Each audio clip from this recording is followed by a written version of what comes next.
welcome everybody to another great episode of Real Life Matters. Of course, I'm your host, DBoss. And before we start the show, please get out your device, subscribe to the YouTube channel, DBoss Networks. If you haven't seen any of the episodes before, you can go there and see it. Of course, you can't see it on the B-roll for Carib Vision and Bell 5. But today I have some very special people here today, and they're doing a lot of stuff.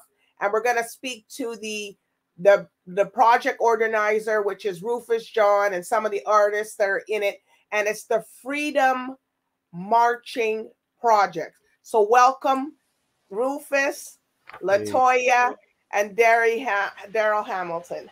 Hey. Hello. Hello. How are you guys? Good. Doing good. Doing well. Well, I understand you guys are doing a big project here, which was started from you, Rufus John.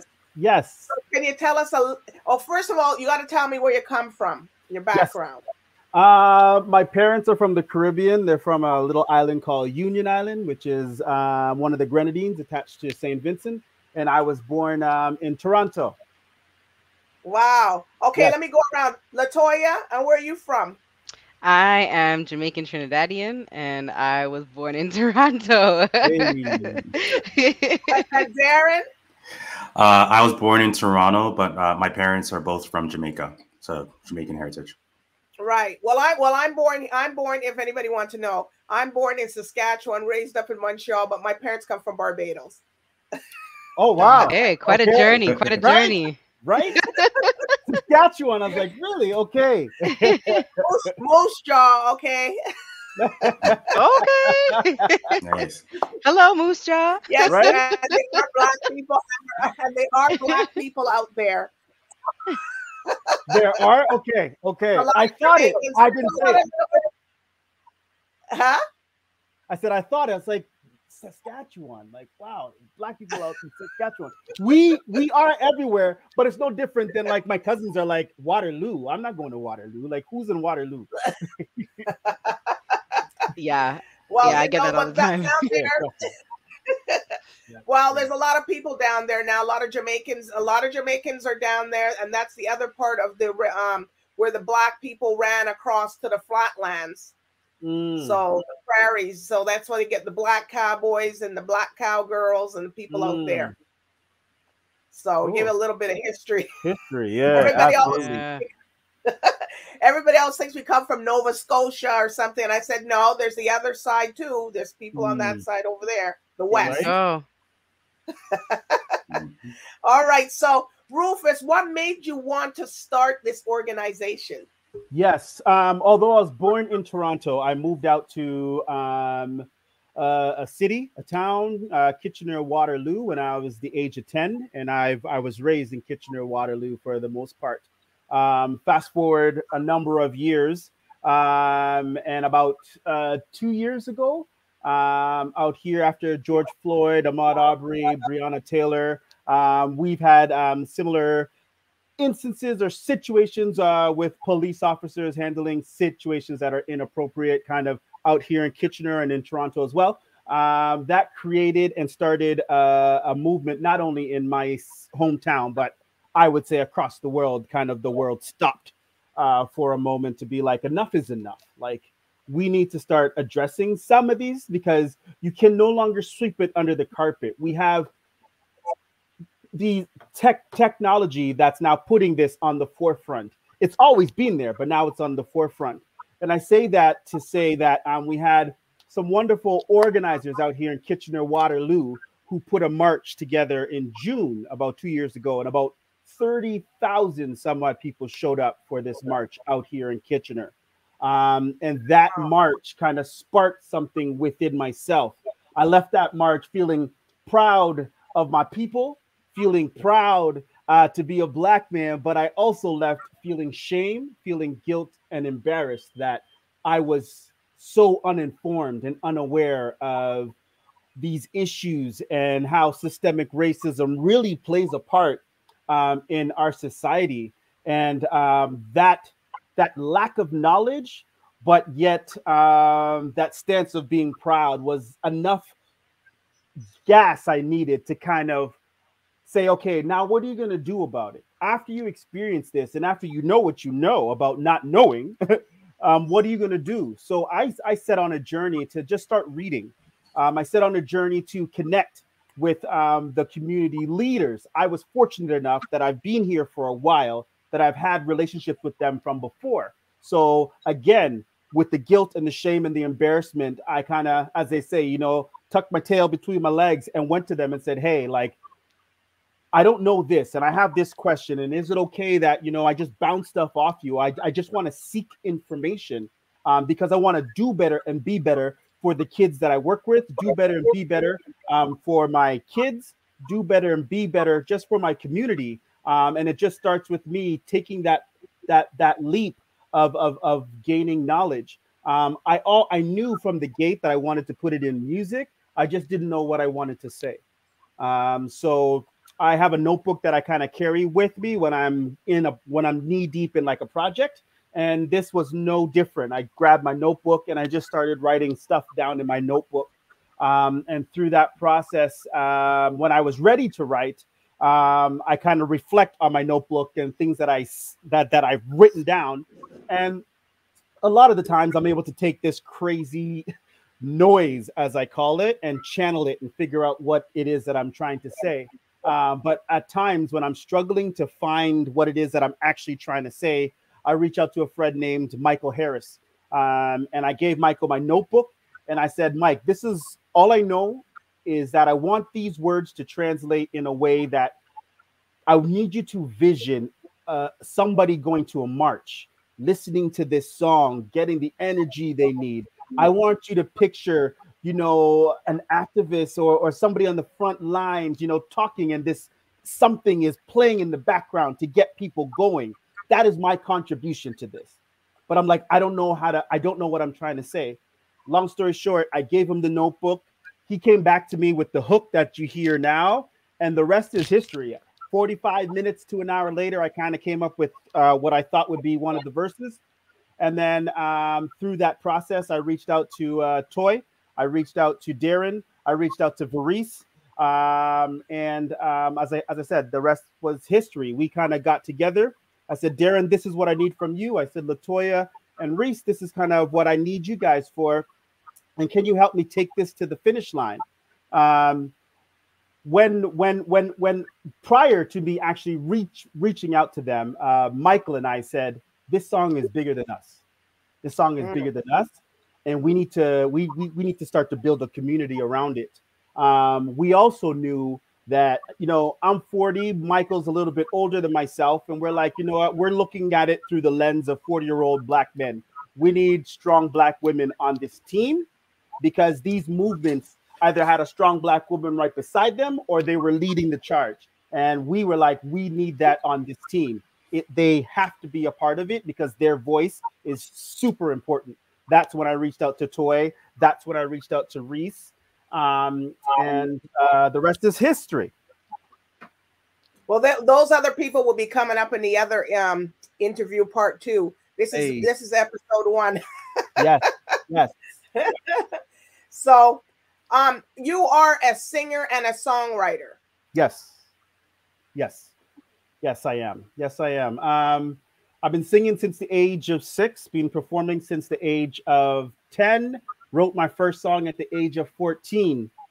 Music has always been the vehicle that I've used to kind of tell my story and to kind of get things off my chest. It was very therapeutic growing up to have this be the outlet for me to kind of say what I wanted unapologetically. This was one medium, one thing that I could turn to and bear it all with no shame, no guilt. And the great thing for me about songwriting is sometimes when you're talking to people, sometimes you say things and you're like, oh, I wish I could take it back. The beauty about music is you could write, you could erase, you can, you know, do all this stuff until you get it right. Me, I'm old school. Again, I like my notebook. And the one thing I love about my notebook is I love to see the mistakes that I've made, crossed out, xed out, move this, shift this there. If somebody looks at my notes when I'm actually singing in the booth, it would make no sense to them.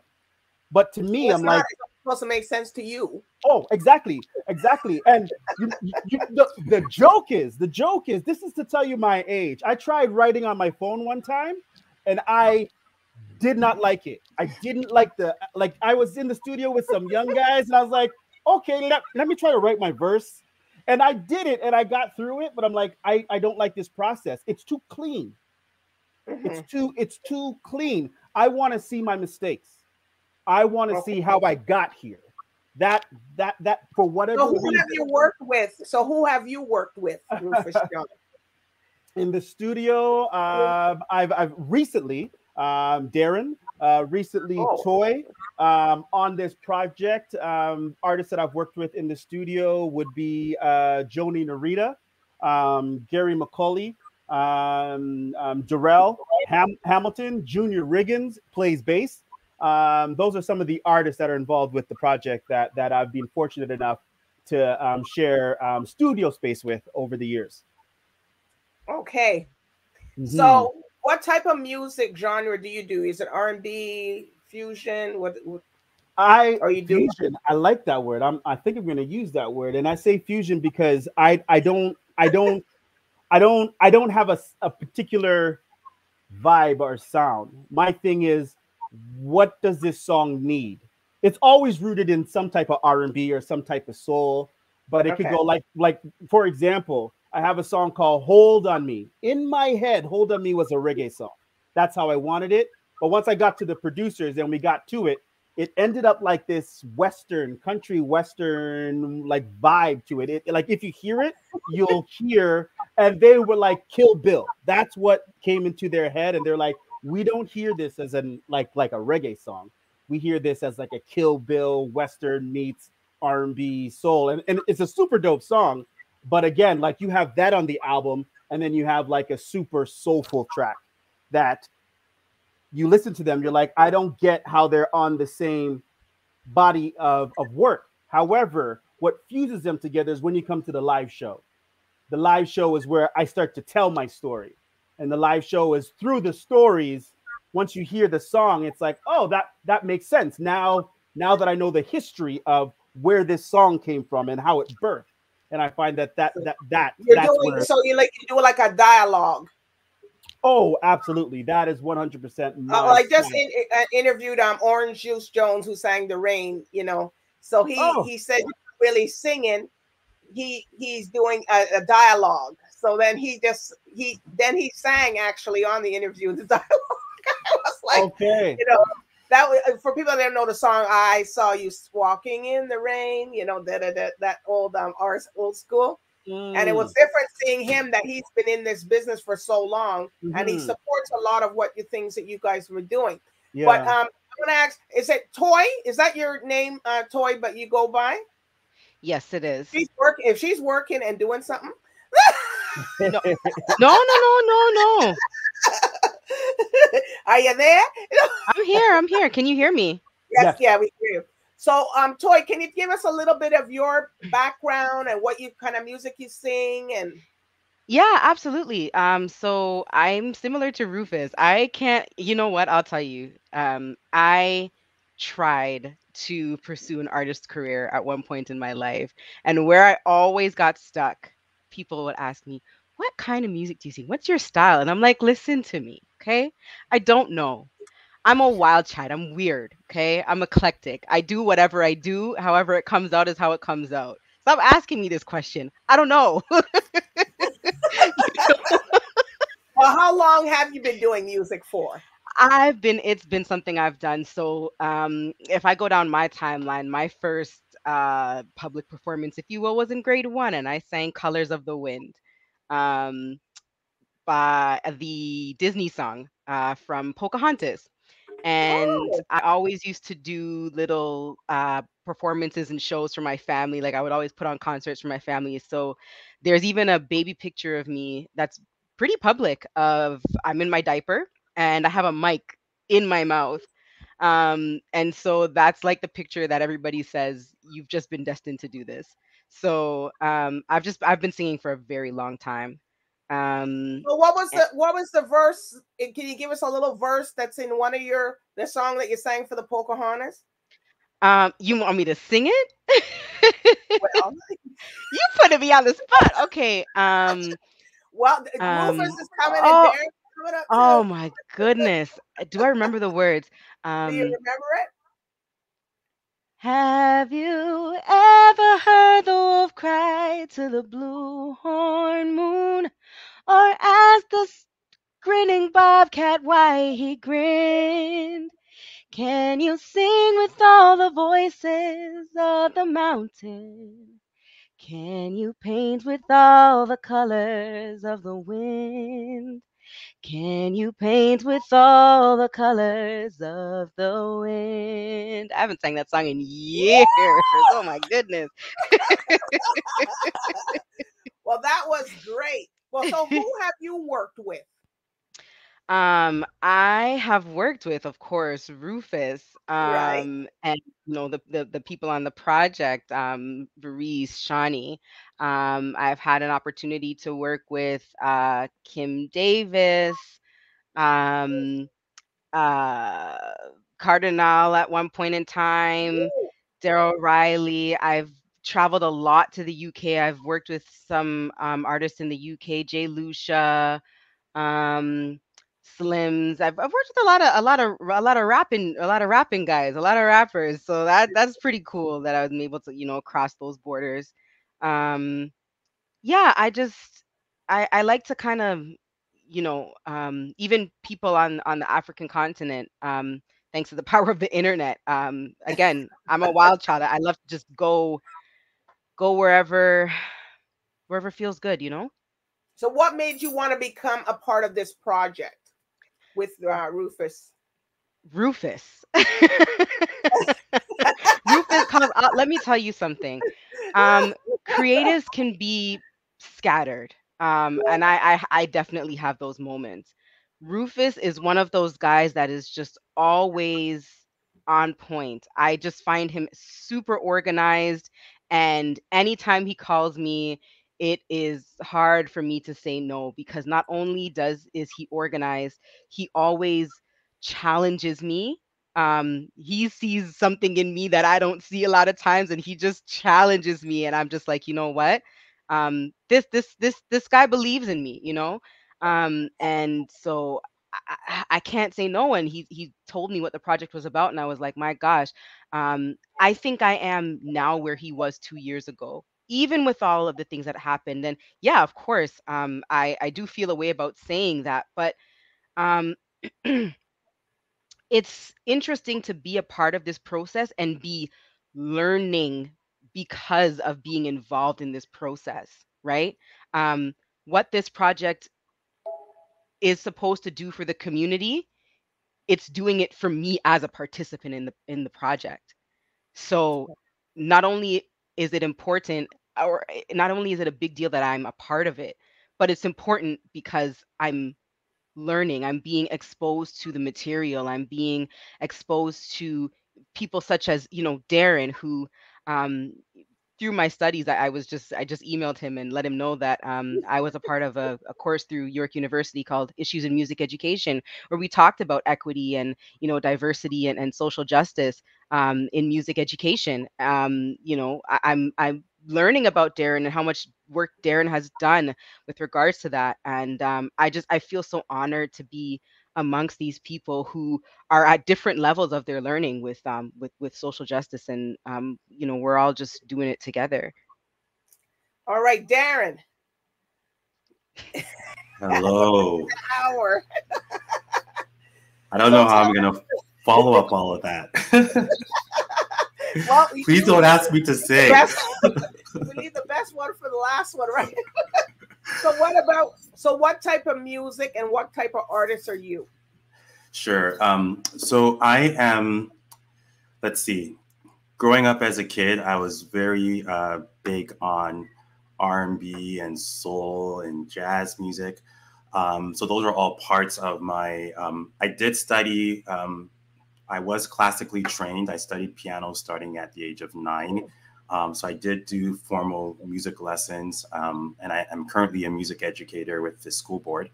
But although I was studying classical Western music, my heart and my passion was with R&B, soul, and because I grew up in the Black church, gospel music was a huge part of my life.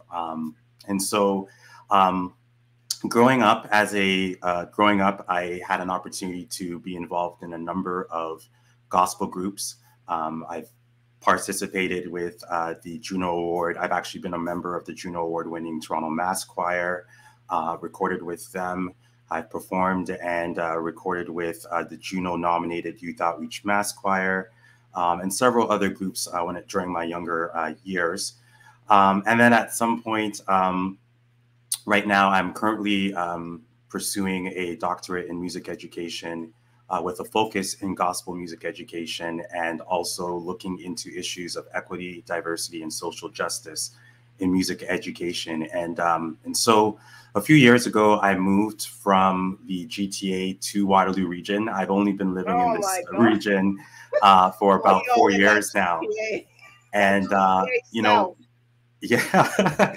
And so when I moved to Kitchener, one of the things that I immediately saw and noticed was the lack of gospel music that was present in the region. That was something that was immediately noticeable for me. And, you know, having been involved in gospel music for 20 plus years in, you know, a variety of different settings with different groups, and also now having, you know, all of this education and training under my belt as a music educator, I just kind of felt this nudge to get a gospel choir started. And so I'm the founder and the director of the Waterloo Region Mass Choir, which was founded in 2018. And we've started this community gospel choir in 2018, which consists of members from Kitchener, Waterloo, Cambridge, and we even have members as far as Guelph who are part of this choir, including Reese, who's one of the writers on this song. And so it's been an interesting journey, you know, starting the choir in this region, having a number of amazing opportunities to represent this form of music in our community, which was underrepresented. In 2018, we had an opportunity to perform with the Kitchener Waterloo Symphony at their annual Christmas event. And from my understanding, it was the first time in the 70 plus year history of this event that they actually had gospel music represented at their Christmas concert. And so it's just been an honor. And, you know, when Rufus reached out to me about being involved in this project, if I remember correctly, I think I first met Rufus at the Woke Men event during Black History Month a few years ago. Mm-hmm. And then when he approached me about this project, I was just thrilled and delighted to get involved. And so I'm really thrilled that Waterloo Region Mass Choir has had an opportunity to be a part of this.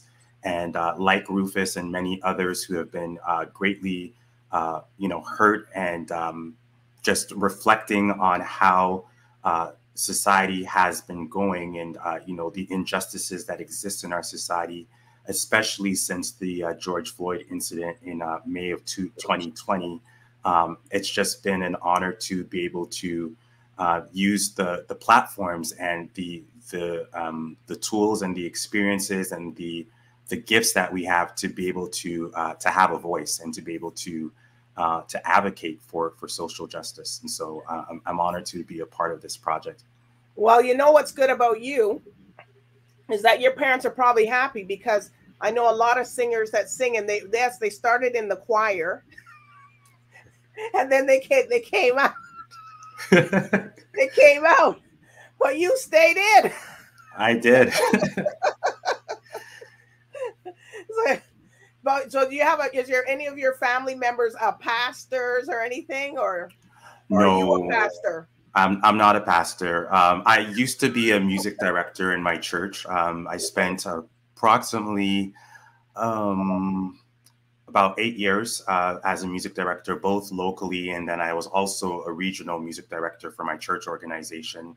And then once I left that role, I found my life kind of taking a different turn. And I started being more involved in the education system, and more specifically, using my experiences and my educational background as a tool to advocate for social justice and for inclusion and diversity in music curriculum. And so a lot of my work over the last 6 to 8 years has been focused on advocating for the inclusion of gospel music in our school curriculum. So instead of it being something that just exists in our community or in our churches, gospel music is something that I believe is important to be included in our curriculum. And so, I've been presenting workshops for teachers at the annual Music Educator Conference. And how are they responding to you with that? Because, there's a lot of different people, a lot of different religions, and they must be, well, I don't want my kid singing that, you know what I mean? Or so I approach it, thankfully, through the work that I'm doing in my doctoral studies. I've had an opportunity to also launch the first gospel music credit at the University of Toronto. And so I teach gospel music at the University of Toronto as well. Okay. And I always start from a historical, cultural background where the focus is helping students to understand the history of this music. It stems from the spirituals, which were part of the history of slavery, and helping them to be able to understand that connection and how this music has evolved over time to being something that was, very prominent in the Black church in the United States, to being what it is today, which has become very mainstream and very global, spanning across the Caribbean, Canada, and even in European countries.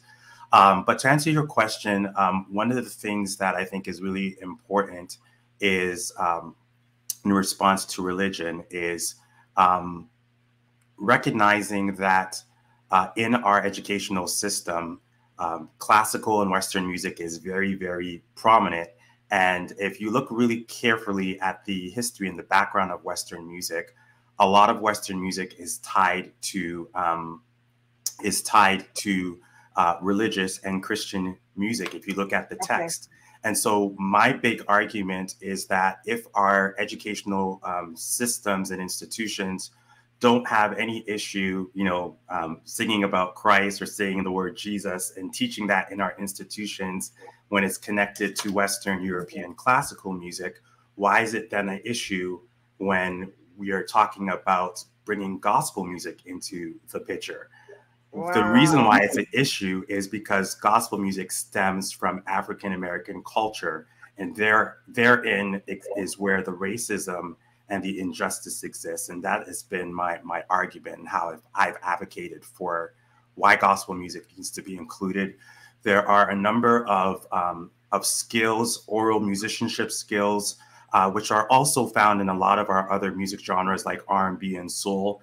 R&B artists and soul artists don't learn music by reading notated music. It's an oral tradition. And oftentimes these things become the systemic barriers that prevent Black students from being able to excel and to pursue music education, because there's such a heavy emphasis and focus on traditional notated Western music. Which, you're a force to be reckoned with, and I guess you're on the right team here. Yes. You've done your research, you have everything down packed. Rufus must be so like, oh my God, we got to get Darren, because you know your stuff, and you can rebuttal to all the information and all the stuff that people will ask, and they will say, hey, and Rufus. So what more are we going to expect from Rufus? I'm going to ask you guys again, are you going to do some acting, Rufus? I don't know about acting.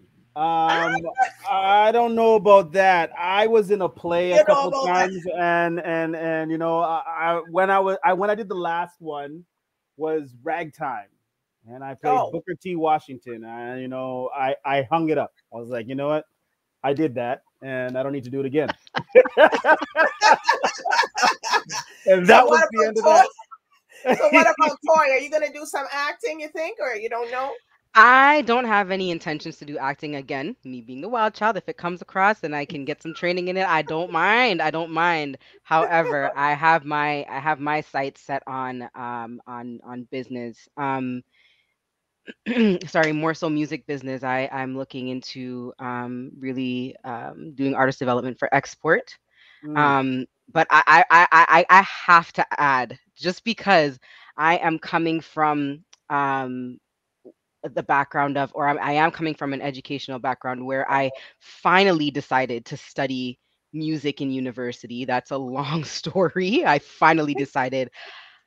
I so appreciate Darren's work, everything he just said, because one of the things that we as I find musicians don't realize is that there's not only one lane. You can start by singing, but that doesn't mean that if you don't become a singer, then that's it for you, as you know, for to make a life in music. mhm, Music education, um, music for health and wellness, music business. There are so many opportunities, and to hear um, Darren speak so articulately about music, gospel music history, and the comparisons. I've never heard it put like that before, but because I studied it, I understand that, you know, the religious comparisons. And for me to be able to understand that, I feel so, I just feel like a well-rounded individual in music. So thank you for saying what you said, Darren. Again, Rufus, thank you for having us as a part of this project. And for anyone who is watching this, you have options in music. Options. Options. So to go back to your question, I think I'm more passionate about the options and the business of music than acting. So let me put Wow. my attention to where I'm passionate about it. And behind the scenes, you like to, make sure the management of it is done right. A lot of, a lot of artists and people do not get involved in that aspect of the, oh, let somebody else handle Absolutely. it. But you guys are actually, Rufus, well, of course, you've all learned the craft and you went to school and you did what you had to do to be the best in your craft. Well, I mean, not everybody has gone to school, but I think that's another thing, you know, as we're talking about racism and equity and Mhm. equality, just, you know, having Black people, Black women behind the scenes in the music, you know, in the entertainment industry, if you, you know, if you even want to go there. Another thing we talked about in our course is representation in the classroom with Black educators, right? So there are options. There are options, and we it's a good time for us to really start demanding our places, you know, in these spaces. So yeah. So, Rufus, is this going to be, are you going to continue this as a yearly thing or are you going to keep bringing it back? What are you going to be doing? um, well, I'll say this with the project, the music is just the commercial. Like Mhm. the music is beautiful, and I am grateful to have had all these different people come to the table to create a song that is undeniable. Like there you once you hear it, there's no denying it. And for me, it's like, okay, now that I put that there, then what is next? Like after the song is great. We're gonna kumbaya, we're gonna sing it. It's all great, it's all good. But now what? Now that I have your attention, what is the call to action?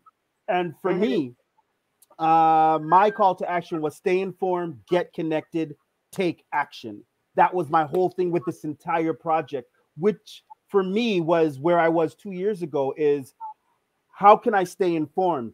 Okay, I'm going to go out and I'm going to read. I'm going to connect. I'm going to start talking to people who get connected. Who do I need to get connected to that are heavily involved in these social justice issues so that I'm abreast of what's going on in my community and in the world and take action? What can I do at within my own capacity to push or to exude the change that I want to see in the world, where it could be just as simple as, you know what, I'm going to call racism out when I see it. I'm actually gonna, not only talk to the person that's on this committee, I'm gonna join the committee. You know what I mean? Or I'm gonna, vote for the person that I want in place that's going to take the steps that I need so that I can see the change that I want to see. And that's the whole purpose of this entire Freedom Marching project, is staying informed, getting connected, and taking action at your pace, and wherever you are at. And all we're doing on our platform is just providing resources. Again, when I started, I'm like, I didn't know nothing. You could go online and Google whatever, but when you go on, it's like, which company is actually doing the work? They have a great website. It looks good and it reads well, but it's another thing that once you get in the nitty gritty and you understand how to connect the dots and be like, oh, no, like this looks great, but I heard from this person, you know what, this isn't the right organization. They mean well, but here's an organization that is actually doing the work. And yes, they might not have a web presence, but that's because they're out there in the streets doing the work. Right. So for me was, okay, what resources did I connect with? What did I read? Who did I turn to?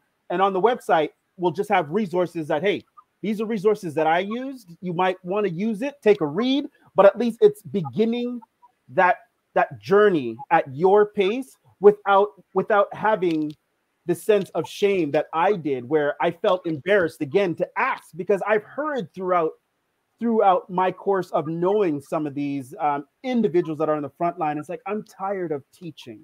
I'm tired of getting you where I feel you should be. Just take the time to learn.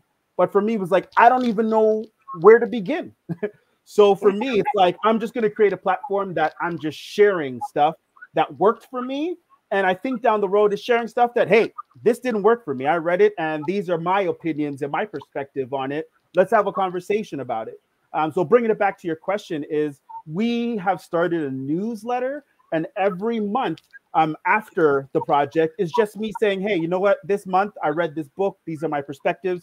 Or this month, hey, this happened in the community, in the world. Again, here's my perspective. What's yours? And it's just continuing that dialogue, sharing resources, and allowing Freedom Marching Project to be a safe space for people to dialogue and get on this journey. Hashtag join the march.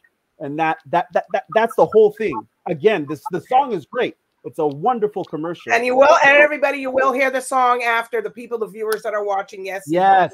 So Darren, where can people find you on social media, and any shout outs? Sure.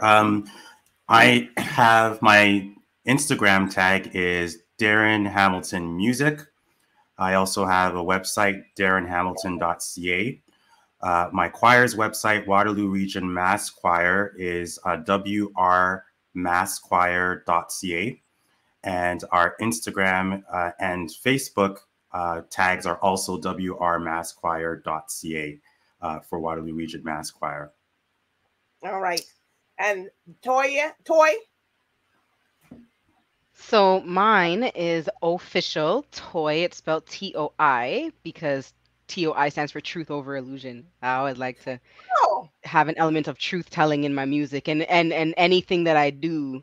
I that's one thing I don't like. Sometimes the industry can be all smoke and mirrors. I'm not out here trying to be fake, so that's what that stands for. So it's official TOI. My website is also officialtoi.com, and everything else is official TOI. Yeah.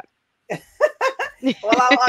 we're looking for. Okay, and Rufus, you can give yours and the whole thing. Yes. For now, what I will push right now is freedommarching.com. Please go on that platform. If you want to learn or hear about our releases, anything that we're doing, sign up for our newsletter. I can't stress that enough. Through the newsletter, you will get all the information you need about the project and everything that we are about. So please do support. We also have a GoFundMe page for Freedom Marching Project. Please go onto the page. Throughout the month of February, we are raising money for organizations that we've partnered with that are boots on the ground doing the work. So please go to GoFundMe and type in Freedom Marching Project, and you'll see us there. And whatever you got, if you can, please donate. If that's not the avenue for you, then simply just sign up for the newsletter and join the march. All right. Well, you know, people out there, support it. Support these people. They're not the only ones in this. We have another set that's coming, you know, that's going to come up. But, you know, support these guys individually and also for the project. You know, I'm just telling people out there, you know, just don't sit down and say, oh, I wish I could do something. No, that wishing is not do it. Action, call to action, call now and do it. All right. So I do want to thank you, Latoya, Ottley, and Darren, and of course, Rufus, John, for putting this all together.